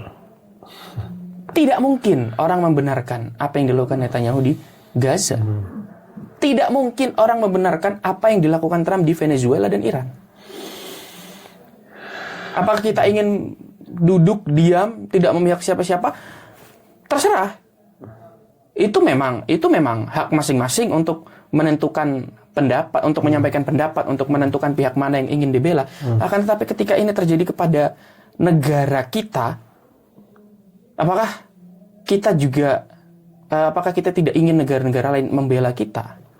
Membela tidak perlu dengan membantu senjata dan lain sebagainya. Cukup suarakan kebenaran. Cukup suarakan apa yang sebenarnya terjadi. Sekarang yang terjadi, ada kelompok hegemoni, ada kelompok yang melawan hegemoni tersebut. Ada kelompok yang melawan kezaliman, dan ada kelompok yang melakukan kezaliman. Kalau kita tidak ingin berada di kelompok yang melawan kezaliman, berarti kita mau tidak mau ada di kelompok yang melakukan kezaliman. Ketika kita berdiam diri di hadapan kezaliman, kita perlu bertanya kepada hati kecil kita, mengapa kita tidak berdiri bersama orang-orang yang melawan kezaliman? Mengapa kita seolah-olah bersikap netral? Sikap netral ini sebenarnya kan abu-abu. Abu-abu artinya tidak jelas. Sikap netral ini muncul dari mana? Apakah itu hanya karena cari aman? Percayalah, orang yang mencari aman lama-kelamaan akan berada dalam ketidakamanan. Oke. Orang yang mencari aman lama-lama tidak akan berada di... Dia akan keluar dari rasa aman itu. Dia akan keluar. Oke. Dia akan merasakan ketidakamanan. Kenapa? Ketidakamanan. Karena hegemoni Barat ini tidak akan berhenti di Iran. Akan meluas ya? Akan meluas. Akan meluas. Mereka ingin menguasai seluruh dunia. Mereka ingin dunia ada di bawah kontrol mereka. Sampai-sampai mereka berhasil membuat kita berpikir bahwa Iran juga zalim. Zalim. Ya. Kan banyak fitnah-fitnah yang masuk ke Iran. Bilangnya Iran sama Israel dan Amerika itu sebenarnya temenan, ini cuman gimmick. Gimmick ini sekarang kita mau bilang gimmick seperti apa? Ini pemimpin tertinggi, orang nomor 1 di Iran sudah dibunuh oleh Amerika. Terus kita masih mau bilang ini drama, ini gimmick? Nggak bisa. Lucu, ini rudal hypersonic masuk pesawat tempur dengan kerugian yang sebesar itu. Sekarang ini ada miliaran mungkin dolar. Sudah 1.500 korban jiwa di dalam Iran. Terus kita mau bilang ini gimmick? That was gimmick. Ini gimmick. Gimik seperti ini, pemimpin tertinggi dibunuh, jenderal-jenderal dibunuh, ini gimik. Come on, nggak bisa orang berakal sehat tidak akan mengatakan ini gimik. Mungkin ada orang-orang sektarian yang mengatakan Iran Syiah, saya tidak mau membela Syiah. Kemarin nggak tahu ada potongan perkataan. Ada orang bilang tidak mau membela Iran karena Syiah. Emangnya Netanyahu sama Trump itu Sunni? Rocky Gerung gitu kalau nggak salah yang upload.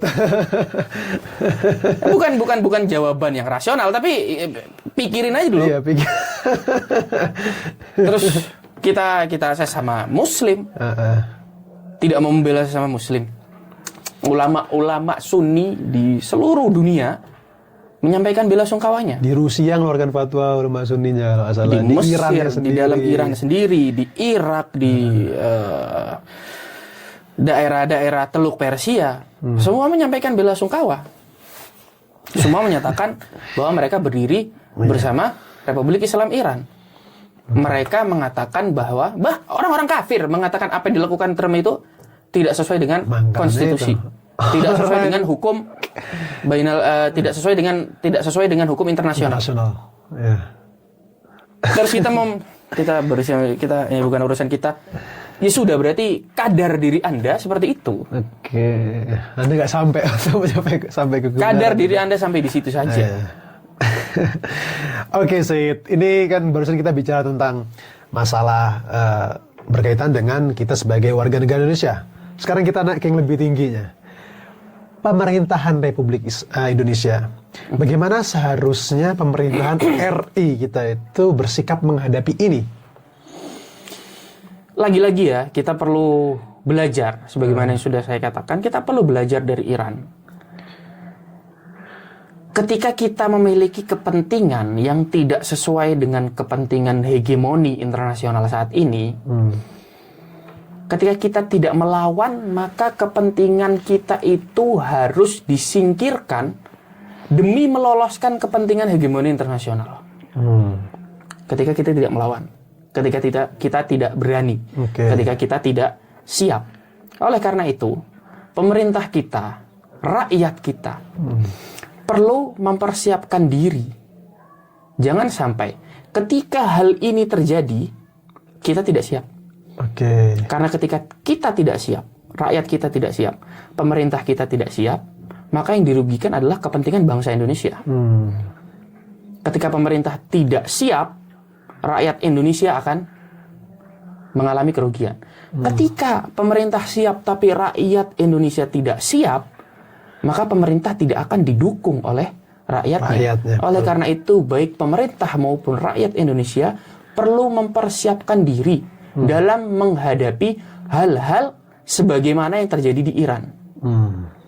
Atau ketika kita tidak mempersiapkan diri, kepentingan bangsa kita tidak akan pernah menjadi prioritas. Ketika kepentingan bangsa kita tidak menjadi prioritas, kepentingan itu digeser oleh kepentingan hegemoni Barat. Oleh karena itu, baik pemerintah maupun rakyat Indonesia perlu bersiap. Kita lebih cintai lagi negara kita.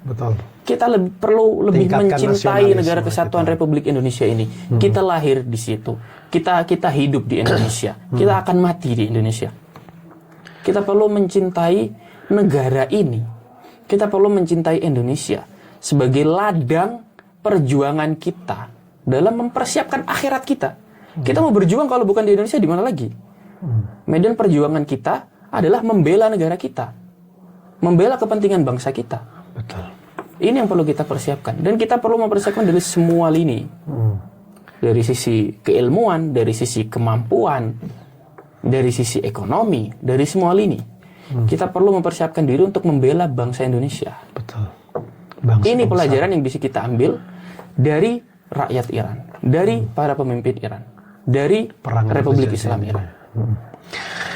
Kita sudah cukup panjang ini saya dari tadi sampai sekarang, tapi jujur saya masih tertarik untuk bertanya lebih banyak daripada pertanyaan-pertanyaan yang sudah saya tanyakan. Insya Allah, tapi ini pertanyaan yang terakhir, dan ini mungkin salah satu pertanyaan yang penting banget.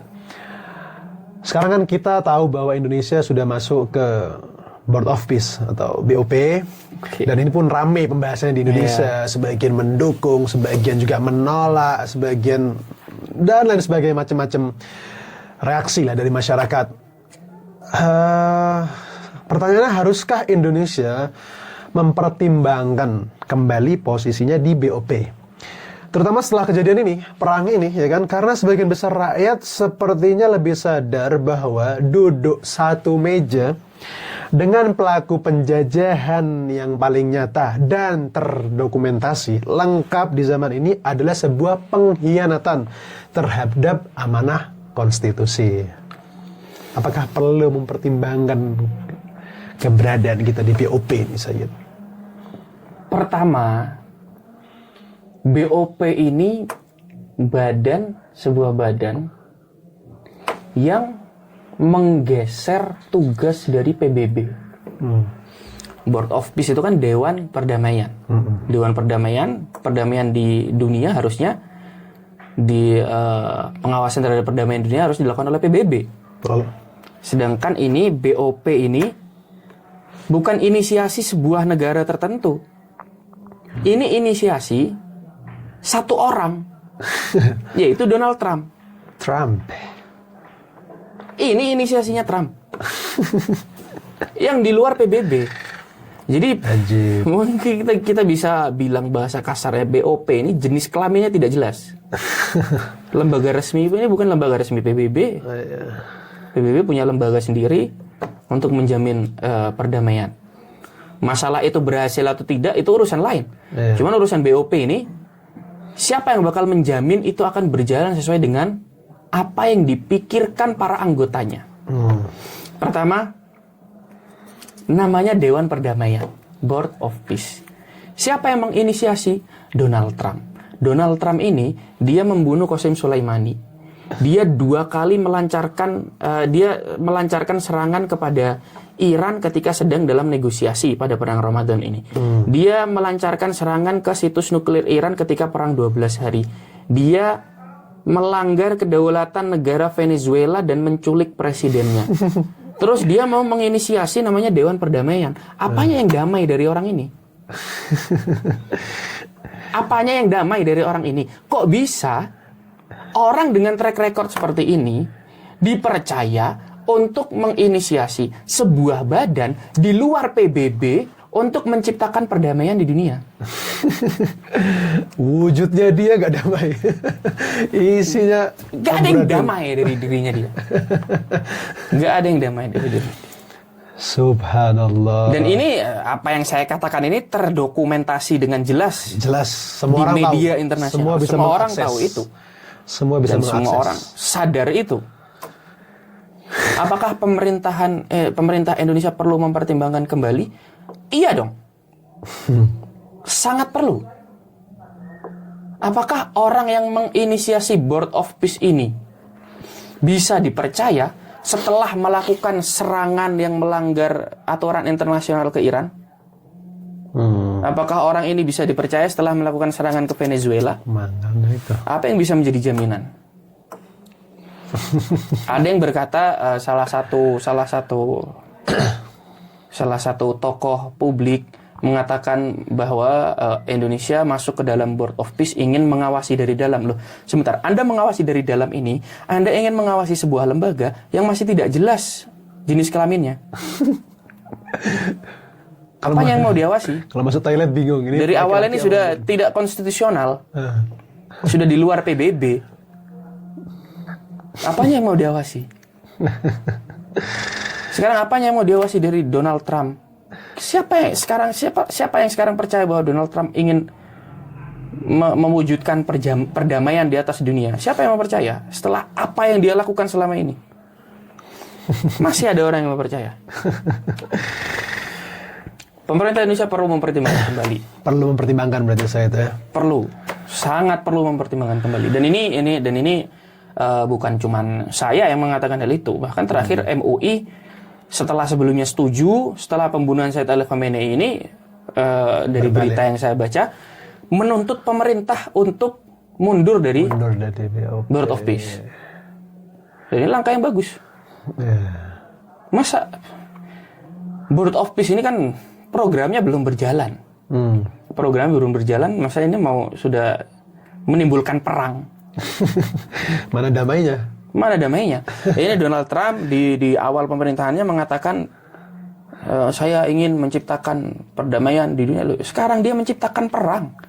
Dia sekarang menciptakan perang di Timur Tengah. Seluruh kawasan ini. Di kawasan Timur Tengah terbakar sekarang. Seluruh kawasan. Membara sekarang. Kenapa? Karena salahnya dia. Karena salahnya dia. Dengan alasan apapun ya. Dengan alasan takut atau bodoh, tapi dia yang melakukan hal itu. Ini yang menjadi problem.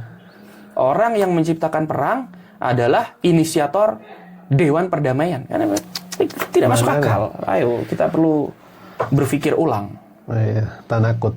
Dan saya yakin rakyat Indonesia juga setelah kejadian ini pasti ingin mempertimbangkan kembali keanggotaan Indonesia di dalam Board of Peace. Betul Saya kira ini perlu menjadi perhatian pemerintah. Sehingga kita tidak perlu ikut campur dalam hal ini. Dan lagi pula Board of Peace ini kan diinisiasi untuk menyelesaikan masalah di Gaza, klaimnya. Tapi Palestina tidak diikutsertakan. Mangan itu. Yang diikutsertakan siapa? Itu lucu. Israel. Yang mana mereka yang menghancurkan Gaza. Disuruh patungan, nggak mau lagi. Mangan itu kok geledep. Lalu ya, terus kita mau di dewan yang seperti ini kita mau melakukan apa? Siapa yang bisa menjamin bahwa Board of Peace ini akan sesuai dengan apa yang kita pikirkan? Akan sesuai dengan konstitusi negara kesatuan Republik Indonesia. Siapa yang bisa menjamin hal itu? Sampai sekarang kan belum ada jaminan. Betul. Karena kalau kita membaca Board of Peace, piagamnya, ya ketuanya Donald Trump. Donald Trump sebagai Donald Trump, bukan Donald Trump sebagai Presiden Amerika. Setelah dia tidak jadi Presiden Amerika, dia masih jadi Ketua Board of Peace. Orang yang sudah membuat perang di kawasan Timur Tengah ini, jadi Dewan Perdamaian. Jadi Ketua Dewan Dewan Perdamaian tempatnya. Tidak masuk akal. Nggak bisa. Jadi pemerintah Indonesia harusnya mempertimbangkan kembali posisi mereka di BOP. Sangat perlu mempertimbangkan kembali. Alhamdulillah, Said Mahdi, terima kasih banyak atas pemaparan dan penjelasannya. Sama-sama. Di podcast yang insya Allah diberkahi ini. Semoga apa yang sudah Antum sampaikan dan Antum jelaskan bisa membuka pikiran kita, khususnya masyarakat yang ada di Indonesia, yang belum tahu dan yang masih bingung, semoga mereka bisa tercerahkan dengan podcast ini. Insya Allah. Dan yang sudah tahu, semoga mereka semakin kuat dengan keyakinannya dan bahwa mereka sedang berada di pihak yang hak dan melawan pihak yang batil. Terima kasih banyak kami ucapkan sekali lagi. Dan untuk pemirsa yang hingga saat ini sudah bersama kami hingga akhir daripada podcast ini, saya pun mengucapkan terima kasih banyak. Bentar, Li. Ya, gimana, Said? Ada berita baru muncul barusan diumumkan. Pemimpin tertinggi revolusi Islam Iran yang ketiga. Oh, sudah ditentuin? Sudah diumumkan secara resmi. Sama Majelis Dewan Ahli. Sama Dewan Ahli, Majelis Khobregon. Bahwa yang menjadi pemimpin tertinggi revolusi Islam Iran ketiga adalah Said Mujtaba Khomeini. Anak dari Said Ali Khomeini. Ajib. Ini barusan beritanya masuk. Sekarang orang-orang Iran pada teriak-teriak ini di jalan. Ajib. Teriak-teriak mendukung, baiat lagi. Kita kan nggak ada yang nyangka loh kalau misalnya beliau bakal naik. Sebenarnya nyangka sih. Kalau saya pribadi ya. Karena nggak pernah muncul soalnya di TV. Emang ini kan udah ada waktu 8 hari ya dari syahidnya Said Ali Khomeini ini. Majelis Khobregon atau Dewan Ahli itu langsung mengadakan rapat untuk menentukan siapa pemimpin tertinggi selanjutnya. Nah, ya memang masyarakatnya lagi nungguin mulai kemarin ya. Masyarakat nungguin. Kemarin sudah mulai protes. Mana ini pemimpin baru kita kok belum diumumkan. Sebagian ulama sudah mengatakan bahwa ini kita sudah menentukan, sudah dipilih siapa atau sudah ditentukan siapa pemimpin tertinggi revolusi Islam setelah Said Ali Khomeini, akan tetapi memang belum diumumkan. Sekarang sudah diumumkan oleh Dewan Ahli, sudah resmi oleh Dewan Ahli, sudah ada di berita-berita bahwa pemimpin tertinggi revolusi Islam Iran yang ketiga itu Said Mujtaba Khomeini, anak dari Said Ali Khomeini. Menarik ini. Mungkin sebelum kita tadi kan janjinya yang terakhir ya, cuman insya Allah kayaknya ini menarik juga kalau misalnya kita mau bahas sedikit aja tentang Said Mujtaba, dan insya Allah mungkin kelanjutannya nanti bisa kita lanjut di podcast selanjutnya ya, atau di video-video selanjutnya kita bahas siapa Said Mujtaba. Mungkin bisa Antum sedikit singgung Said Mahdi tentang siapa Said Mujtaba Khomeini ini.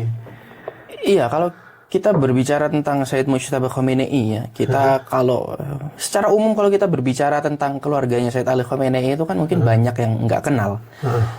Karena memang yang saya tahu Said Ali Khomeini itu melarang anak-anaknya untuk terjun langsung ke politik praktis. Makanya kita nggak pernah mendengar anak dari Said Ali Khomeini itu menduduki jabatan tertentu.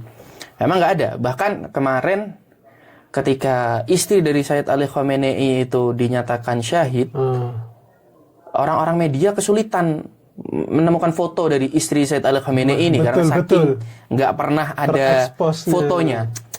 Jadi memang ini didikan langsung Said Ali Khomeini, Said Mujtaba ini. Beliau juga salah satu alumni perang 8 tahun melawan Irak dan alumni perang Iran-Irak 8 tahun itu. Beliau sempat khidmat menjadi tentara pada perang itu, dikirim oleh Said Ali Khomeini sendiri. Dan dari sisi keilmuan, beliau sebelumnya pernah memberikan pelajaran Dars Kharij. Dars Kharij itu berarti pelajaran yang tertinggi, pelajaran tertinggi usul dan fikih. Jadi masalah pengetahuan beliau tentang keislaman, tentang hukum-hukum Islam itu sudah tidak diragukan lagi ya. Bahkan kabar terakhir pelajaran Dars Kharijnya itu ditutup karena terlalu banyak yang mau hadir. Akhirnya waktu zaman corona beliau mengajar secara online dan itu banyak yang mengikuti pelajaran beliau secara online. Dars Kharij usul dan fikih. Bukan cuma fikih, bukan cuma usul, tapi usul dan fikih. Jadi penguasaan beliau terhadap pelajaran usul dan fikih ini ya kita tidak ragukan lagi kemampuan ijtihad hukum-hukum Islam kita tidak bisa ragukan karena memang sudah terbukti. Selain itu dari berita yang beredar beliau juga sering menjadi teman diskusi Sayyid Ali Khamenei dalam permasalahan-permasalahan Iran. Jadi teman musyawarahnya ya istilahnya. Sebagai musyawarah. Sebagai teman musyawarah bagaimana untuk membahas hal-hal yang terjadi di Iran, bagaimana langkah-langkah yang harus diambil dan lain sebagainya. Jadi beliau memiliki kemampuan dalam hal memimpin dan beliau mengetahui apa yang terjadi di Iran selama ini ya. Dalam beberapa periode kebelakang beliau mengetahui hal itu. Beliau seorang alim, orang yang pintar. Tentu orang kalau misalnya nggak punya kapabilitas nggak mungkin diajak musyawarah. Nggak mungkin diajak musyawarah karena pasti sudah mengetahui sesuatu dulu baru diajak musyawarah. Dan yang saya tahu tentang Sayyid Mujtaba Khamenei ini, beliau juga menjadi tim dari Ayatullah Sayyid Ali Khamenei dalam permasalahan-permasalahan baru seperti Bitcoin, seperti Forex dan lain sebagainya. Ketika Maroji tidak memiliki tim khusus, Sayyid Ali Khamenei membentuk tim khusus yang diketuai oleh Sayyid Mujtaba Khamenei ini. Jadi pemahaman beliau terhadap hukum-hukum baru juga bisa kita akui karena beliau sudah menjadi timnya. Mungkin dari situ ya sebab Sayyid Ali Khamenei memberikan fatwa tentang Bitcoin itu berbeda dari marja yang lain. Marja-marja yang lain itu mengharamkan, tapi Sayyid Ali Khamenei mengembalikan kepada pemerintahan setempat. Pemerintah misal di Indonesia Bitcoin itu diperbolehkan, maka halal kita memperjualbelikan Bitcoin atau mining Bitcoin. Itu fatwa dari Sayyid Ali Khamenei. Mungkin dari situ ada peran Sayyid Mujtaba juga. Beliau melakukan riset tentang apa itu Bitcoin, apakah ini memiliki nilai secara syar'i, apakah bisa dianggap sebagai harta secara syar'i, memiliki maliyah atau tidak. Itu adalah tahqiq yang diketuai oleh tim, atau riset oleh tim yang diketuai oleh Sayyid Mujtaba Khamenei. Di berita ini sekarang ramai orang-orang karena sekarang Ihya malam Lailatul Qadar. Ini malam 19 Ramadan. Jadi kita orang-orang sekarang teriak, alhamdulillah sekarang Khamenei sudah menjadi muda lagi. Banyak orang-orang langsung berbaiat di tempat ketika ada acara di tempat-tempat acara Ihya Lailatul Qadar. Sayyid Mujtaba Khamenei diumumkan sebagai rahbar baru Iran, sebagai wali faqih baru. Orang-orang langsung berbaiat, langsung berteriak Allah Akbar, Khamenei rahbar juga. Jadi orang Iran bersyukur atas dipilihnya Sayyid Mujtaba Khamenei ini sebagai rahbar karena sebelumnya ada beberapa nama memang. Nama bukan nama-nama kecil. Ada Ayatullah A'rafi, kemudian nama Hasan Khomeini juga masuk. Ali Khomeini juga mungkin ya. Dan ternyata yang ditentukan oleh Dewan Ahli atau Majelis Khubregon adalah Sayyid Mujtaba Khamenei. Kalau kita ingin membahas Sayyid Mujtaba Khamenei itu seperti apa, dan mungkin kita bukan perlu satu podcast lagi kayaknya. Kita akan bahas juga apa itu Majelis Khubregon, Dewan Ahli itu apa. Ya, Dewan Ahli. Dan ini pasti gini ya. Dari beberapa tahun yang lalu saya sudah melihat berita bahwa banyak dari Israel, Amerika yang membicarakan tentang Sayyid Mujtaba Khamenei. Sudah banyak diserang. Iya, kayaknya sudah banyak karakter assassination. Sebagaimana yang wajar dilakukan oleh mereka karena mungkin mereka melihat dari awal ini cocok juga ini jadi pemimpin tertinggi revolusi Islam. Oleh karena itu akan banyak muncul isu-isu seperti itu tentang Sayyid Mujtaba. Dan itu kita tidak perlu kita pedulikan. Selain itu orang-orang yang membela Reza Pahlavi, orang-orang masih mimpi bahwa Reza Pahlavi akan balik ke Iran, memimpin Iran lagi, itu juga pasti akan mengeluarkan isu-isu bahwa terus sekarang apa bedanya Jumhuri Islam atau Republik Islam ini dengan kerajaan? Setelah ayah, sekarang anaknya yang monarki jadinya gitu. Anaknya yang jadi pemimpin tertinggi sekarang ini sama kayak monarki. Ya kita bilang perbedaannya sangat jauh. Kalau monarki itu ayahnya yang nunjuk. Ayahnya nunjuk, dan dari awal ketika Anda lahir dari dan menjadi anak seorang raja, Anda sudah dipastikan akan menjadi raja selanjutnya. Nah, tapi ini tidak. Ini ada dewan ahli tersendiri, dewan ahli yang terdiri dari para mujtahid, orang-orang yang sudah sampai pada derajat keilmuan ijtihad. Mereka membahas siapa yang paling cocok untuk menjadi rahbar, menjadi pemimpin tertinggi revolusi Islam Iran, menjadi wali faqih. Dan ternyata setelah dibahas, setelah dipertimbangkan, setelah bertawasul kepada para maksumin, kemudian membahas sana sini, beberapa calon disebut yang paling cocok atau yang paling tepat untuk menjadi pemimpin tertinggi revolusi Islam Iran, yang menjadi wali faqih, yang menjadi rahbar adalah Sayyid Mujtaba Khamenei. Kalau kita mau membahas Sayyid Mujtaba Khamenei, ini Ali sama tim bikin podcast baru lagi sudah, ya bakal panjang. Ini menarik. Insya Allah semoga kita orang dapat taufik, dapat umur panjang bisa. Insya Allah. Ini terima kasih Sayyid. Ini juga suatu hal yang baru mungkin buat kita ya, dan buat yang kita yang belum tahu siapa itu Sayyid Mujtaba, minimal sedikit ini bisa memahamkan kita ya. Insya Allah ini kita bakal lanjut nanti di podcast selanjutnya. Insya Allah. Itu aja Sayyid, saya ulangi lagi, saya terima kasih, ucapan terima kasih sebesar-besarnya atas kehadiran antum, dan barusan ini tambahannya juga, semoga ini menjadi penjelasan buat kita semuanya dan menambah wawasan kita semuanya, insya Allah. Dan buat pemirsa sekali lagi, saya ucapkan terima kasih karena sudah duduk dan melihat dan menonton podcast ini hingga akhirnya, hingga pada waktu yang paling terakhir.